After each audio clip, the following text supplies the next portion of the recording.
আসসালামু আলাইকুম সম্মানিত দর্শকবৃন্দ, আজকে যে ঘাসটি নিয়ে কথা বলবো এটি হলো নতুন জাতের একটি ঘাস। দর্শক, এটি হলো তাইওয়ান হাইব্রিড, অর্থাৎ এটি তাইওয়ান থেকে বাংলাদেশে আমদানি করা হয়েছিল। এই ঘাসটিকে তাইওয়ানে কিন্তু জায়ান্ট কিং বলা হয়। দর্শক, এই ঘাসগুলো কী পরিমাণে মোটা, প্রচুর পরিমাণে মোটা হয় এই ঘাসগুলো, এবং জারে কী পরিমাণ যে ঘাস রয়েছে এখানে।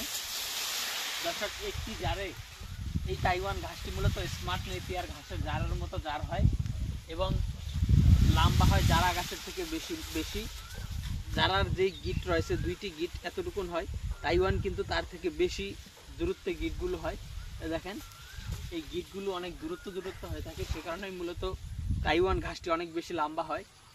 আর সবচেয়ে বড় বৈশিষ্ট্য হলো তাইওয়ান ঘাসটি বাংলাদেশে যত ঘাস রয়েছে এর মধ্যে এই ঘাসটি সবচেয়ে দ্রুত কাটা যায়, অর্থাৎ মাত্র 30 দিনে আপনি এই তাইওয়ান ঘাসটা গরুকে কেটে খাওয়াতে পারবেন। দর্শক শ্রোতা, যারা বা পাকচন ঘাস গরুকে খাওয়াতে 45 থেকে 60 দিন সময় লাগে, সেই 45 থেকে 60 দিনে যারা ঘাসে যে ফলন পাবেন এই তাইওয়ান ঘাসে কিন্তু আপনি মাত্র 30 থেকে 35 দিনে সেই ফলন কিন্তু আপনি অনায়াসই পাবেন।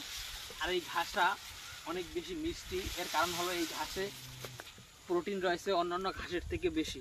দর্শক শ্রোতা, জারা ঘাসে যেখানে 15 থেকে 18% প্রোটিন রয়েছে, সেখানে তাইওয়ান ঘাসে প্রায় 20 থেকে 25%-এর মতো প্রোটিন রয়েছে। তো দর্শক শ্রোতা, আপনারা যদি চান এই তাইওয়ান ঘাসটি জারা ঘাসের পাশাপাশি চাষ করতে, তাহলে বর্তমানে আমাদের কাছে তাইওয়ান হাইব্রিড ঘাসের 100% পরিপক্ক এবং ভালো মানের কাটিং আমাদের কাছে রয়েছে। সেক্ষেত্রে জারার পাশাপাশি এই তাইওয়ান ঘাসটিও আপনারা চাষ করে দেখতে পারেন।